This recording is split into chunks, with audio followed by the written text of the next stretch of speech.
We have different types of staples. The most common staple in the market is this one here. It's a sod staple. Step on that. That would make for good filming.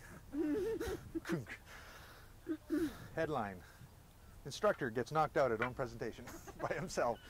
This is a 6-inch by 1-inch sod staple. Okay, it's just typical. It's 13 gauge, a little bit thicker than what you'd find a coat hanger with. But basically the idea of this product and what it's supposed to do is to hold that blanket down so that wind or the vegetation itself doesn't push it up. Now there's different types of lengths. This is 6 inches. This type of soil, 6 inches is fine. If you get into a very sandy area, you might want to go to 8, 12 inches depending. But kind of the rule of thumb that I use is you take a elastic band from a desk, one that you would just roll up a piece of paper and put elastic band around. Stick the elastic band around with 2 fingers and pull. And if you can pull that staple out, then maybe it's not in, you might have to have a longer staple. But if you look at, this has a lot of pull resistance, and so it's doing its job. There are biodegradable stakes. This is one that's called green stake, and there's a couple different varieties of these.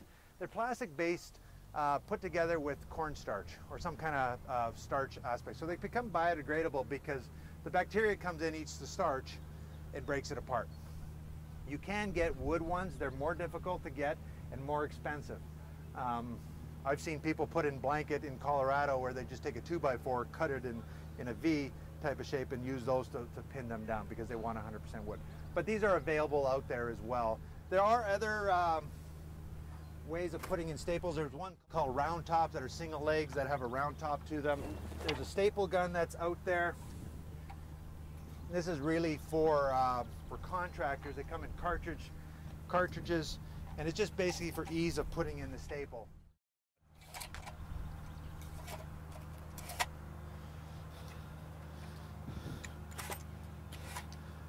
It's in and down each time.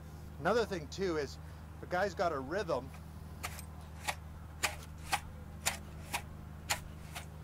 You're getting a more even installation throughout. You want to see nice pattern of staples. If you don't know what the pattern is, remember you can look at the back of the manufacturer sheet to be able to see what the pattern is and make sure that they're installed correctly.